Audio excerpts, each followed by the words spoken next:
Shalom, King David. Just doing highlights for my 20-minute book read. The parts that stood out for me. Okay, here we go. We're in 2 Samuel, chapter XX 1:1:1. Okay.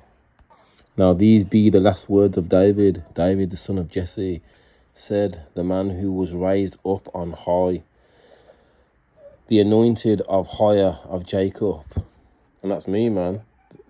I'm a reincarnation of David, King of Israel, who's anointed. My birthday, April the 8th. Yeah, there was a solar eclipse in 2024. This was the revealing of the Most High's anointed one.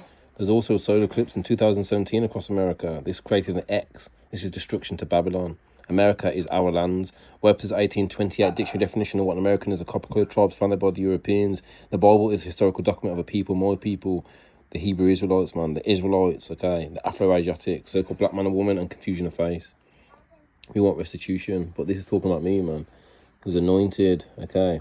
This historical document is saying that David, yeah, the anointed of higher, H1961, strong concordance, yeah. The original wording, yeah, wasn't God or Lord. It was higher. Of Jacob, man. That's Jacob, whose name was changed to Israel. The Jacobites, man. Do you understand? The Jacobites. King James, yeah. He was from the tribe of Judah, same as my family, man. Do you understand?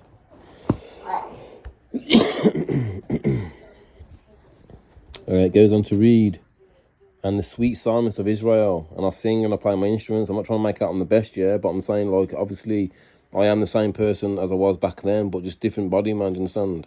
I do the same things, man. And who was raised up on high, the anointed of higher of Jacob, and the sweet psalmist. That's why the oppressor has an operation, COINTELPRO, the prevention of a black messiah. Do you understand?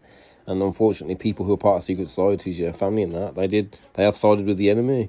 Some, not all, but some. But my door is wide open, yeah, for the decent ones, man, for Jew and Gentile to come and get salvation. The spirit of higher spoke by me, and his word was in my tongue. Higher of Israel said, the rock of Israel spoke to me. He that rules over men must be just, ruling in the fear of higher. And he shall be as the light of the morning when the sun rises, even a morning without clouds, as a tender grass spring out of the earth by clear shining after rain. Verse 5, although my house, the house of David, be not so with higher, yet he has made with me an everlasting covenant, ordered in all things and sure. For this is all my salvation and all my desire, although he makes it not to grow. But the sons of Belial shall be all of them as thorns thrust away, because they cannot be taken with hands. But the man that shall touch them must be fenced with iron and the staff of a spear, and they shall be utterly burnt with fire in the same place. These be the names of the mighty men whom David had, and then I'm not going to butcher the names here, but that sat in the seat, chief among the captains. The same was Adino, the Ezraite. He lifted up his spear against 800, whom he slew at one time. Yo, that's like X-Men, the real life X-Men. And after him was Eleazar, the son of Dodo, the Ahorite, one of these three mighty men with David, when they defiled the Philistines that were there gathered together to battle, and the men of Israel were gone away. He arose and smote the Philistines until his hand was weary, and his hand cleaved unto the sword. And higher wrought great victory that day, and the people returned after them only to spoil. And after him was Shema, the son of Agi, the Harite, and the Philistines were gathered together into a troop. There was a piece of ground full of lentils, and the people fled from the Philistines. But he stood in the midst of the ground and defended it, and slew the Philistines, and higher brought a great victory. Notice, yeah, it's higher who brings a victory. He just uses us as a weapon, do you understand? And there of the 30 chief went down and came to David in the harvest time unto the cave of Adullam, and the troop of the Philistines perched in the valley of Rephaim. And David was then in a hold, and garrison, and the garrison of the Philistines was then in Bethlehem. And David longed and said, "Oh, that one would give me a drink of the water of the well of Bethlehem, which is by the gate." Anyone that knows me knows that I love water, man. I've always loved water from a child. And there three mighty men broke through the host of the Philistines and drew water out of the well of Bethlehem that was by the gate, and took it and brought it to David. That's me in a past life, man. Nevertheless, he would not drink thereof, but poured it unto Hiah. And he said, "Be far from me, O Hiah, that I should do this. Is not this the blood of the men that went in jeopardy of their lives?" Therefore he would not drink it. These things did the three mighty these three mighty men. These things did the three mighty men. And it goes on. Please continue reading. I'm gonna continue reading some other notes now. The Jacobites, man, sons of Jacob, man. Do you understand? My family, the Israelites, the Scottish line, man. Do you understand? Who ruled the kingdom of Alba. Let's have a quick look at the prisoner list again, man. Jacobite gleanings from state manuscripts, the short sketches of Jacobites, the transportation in 1745, the transportation of the prisoners, do you understand? Not from Africa, okay? From ports in Liverpool, man, a lot of these, man. Best believed by J. Macbeth Forbes. On the back here it says, "I also sent a list and exact description to my agents in all our colonies in the West Indies, that they may be more easily detected in a case that they are taken in any homeward bound Martinico ship. A copy is enclosed for Admiralty, lest any should escape to France or Scotland." Well, yeah, go back home to Scotland, man. Do you understand?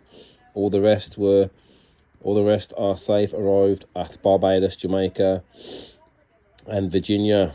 So this is my family, man.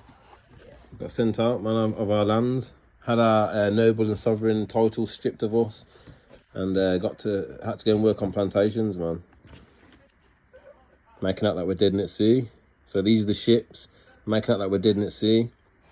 Gave us a false slave story. We was never slaves. Slaves, the Paleo tribes. They were slaves. We weren't Slavs or slaves. We were prisoners of war, the true nobles and sovereigns who got taken out of our lands, man. Let's look at the names, man. McDonald, McKee, Nicol, Nielsen, Robinson, Ross, Robinson, Stewart, Smith, Sharp, Lackey, Bain, Gills, Scott, Stewart, Thompson, Sutherland, Chambers, Clavering, Hamilton, Kennedy, Mackenzie, Farlin, Rob, Cruikshanks, McLeish, Lowe, Dunbar, Tom, Chapman, Brownhill, Brownlee, Top, Brown, Duff, Patterson, Middleton, Thompson, Warren, Mill, Grant, Ross, Mann, Wills, Lawson, Troop, Samuel, Donald, Matthew, Lamb, Jackson, Clapperton, McDonald, McLean, Lively, McPherson, Campbell, Cunningham, Mackenzie, McPhee, Chambers, Dingwall, another Campbell, McDonald, Anderson. This is the list, man. We've got reclassified, the darker ones, yeah, got called black. Okay. Facts, man. Nature Knows No Colour line by J.A. Rogers, 1600s. So the coat of arms in the back here, like they like to show regularly. European coat of arms, man. Stealing our lands and estates. We want restitution for the lands and estates you stole. You break the Third Geneva Convention rules, which are set out to protect prisoners of war. You break humanitarian laws all the time, every single day, regarding my people, and you make a profit off our captivity, which you shouldn't do. When the hostilities are ended, you meant to set us free. You meant to house us, clothe us, feed us. Okay, we are to be treated humanely, but you don't. You break the Third Geneva Convention rules. We are prisoners of war. My family are descendants of the Jacobites, man. My family have been scattered throughout the four corners of the earth. And my family in America has got seas on their lands, and now they're having their food stamps taken away as well. And you're trying to bring a digital ID. We say no. Mick Ritchie adds that the legends and history of the Scottish Highlanders are both witnesses to the existence of purely black people there. That's my family, okay? McKinley and Campbell, they were part of the families that were there, man. Man of the covenant. Man of the covenant. British means man of the covenant, man. Do you understand? Man of this covenant, the 613 commandments, which we broke. If you read Deuteronomy, it gives you the terms and conditions, yeah? It tells you the blessings and the curses, yeah? If you read Deuteronomy chapter 28, 68, it says that you will be taken again into Egypt by the way of ships. Jacobite ships, man. And also, the ones that got seized in the Americas, yeah? They got put on ships and just moved around, you understand? So it's true that scripture came to pass. And also Abraham was said that your seed for surety will be slaves for 400 years. That fits a so-called black man or woman, man. Do you understand? We've been treated like shit. Punishment and restitution. The court shall pass sentence of death, decapitation by sword. Exodus chapter 21 verse 20. Leviticus 26 verse 25. The court shall pass sentence of death by strangulation. Leviticus 20 verse 10. The court shall pass the sentence of death by burning with fire. Leviticus 20 verse 14. Reading the law of the living creator, man. You understand? Let it sink in, people, man. Papa Bull Research, Sicut Judaeus as the Jews, it's Latin, regarded the treatment of the Jews, issued 1120 by Pope Calicus II. Issued 1120 by Pope Calicus II. It was prompted by the attacks on Jews, the Afro-Asiatics, by the First Crusade, during which 5,000 Jews were killed in Europe.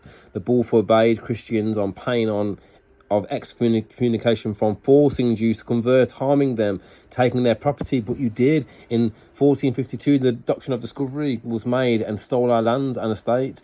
It goes on to say, also disturbing them and their celebrations and their festivals and interfering with their cemeteries. Okay. But you did, man. You came into our lands, you raped, robbed, and murdered us, man. Also, letter to the Jews, 1199.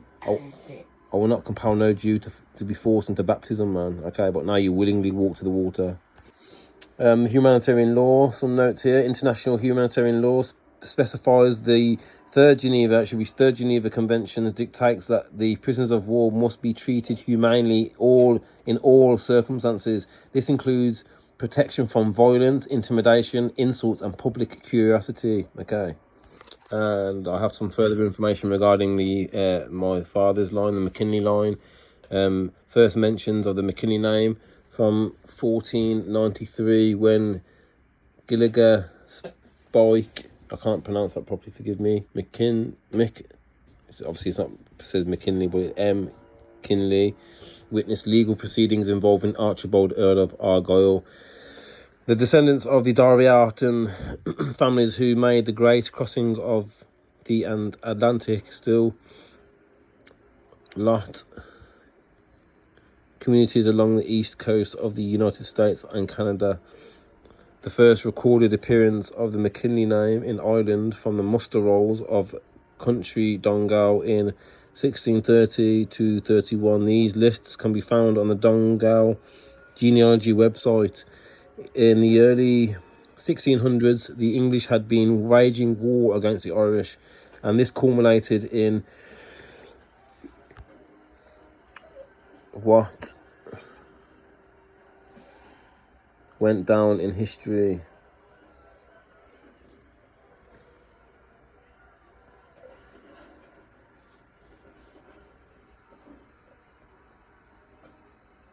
so it goes on to read. The English had been waging war against the Irish, which culminated in what went down in history as the flight of the Earls, with Lords O'Neill and O'Donnell fleeing Ireland and never to return. This left their lands open to being confiscated by the English, which led in turn to their being planted of settled by immigrant English. The lands confiscated covered most of Ulster, which then included County Dongal. James VI of Scotland had only recently been proclaimed King of England as well, and when it came to the settling of the confiscated lands, it was very much an English deal, with only a small part being left for settlement by Scottish people in return for finance or muscle lent to the effort against the now absent Earls. In 1609, various bigwigs were awarded land by King James. Typically, the biggest lot went to those with the biggest interest in the royal court, getting lots of 3,000 acres, and as much in a few cases as 10,000 acres. But with the land came responsibility, namely, on every 3,000 acres of land they had to settle at least 20 Protestant families, and with those families had to be at least 48 adult males that could be mustered for at arms, i.e. to arms. Furthermore, it was obligation of the undertaker to arm the men. So this has got a list of some of the settlers who did this contract. John McKinley, elder, man-at-arms to Lord Bishop of Raphoe, undertaker of 2,700 acres. Duncan McKinley, man-of-arms to Sir John Cunningham, undertaker of 4,000 acres. John McKinley, man-at-arms to Lord Duke of Lennox, undertaker of 4,000 acres. Robert McKinley, man-at-arms to Lord, I can't pronounce his name, forgive me, of Lennox. Finley McKinley,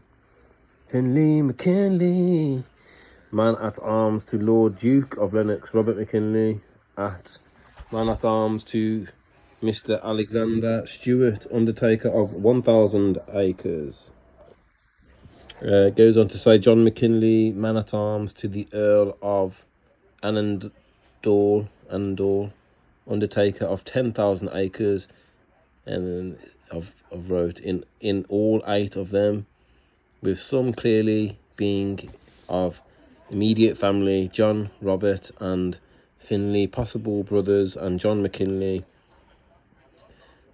John McKinley, noted in the records as elder, must be father to one or more of them. Doubtless a number of these men will have been, I can't pronounce that, yeah, had sons that were underage concerning of the contract.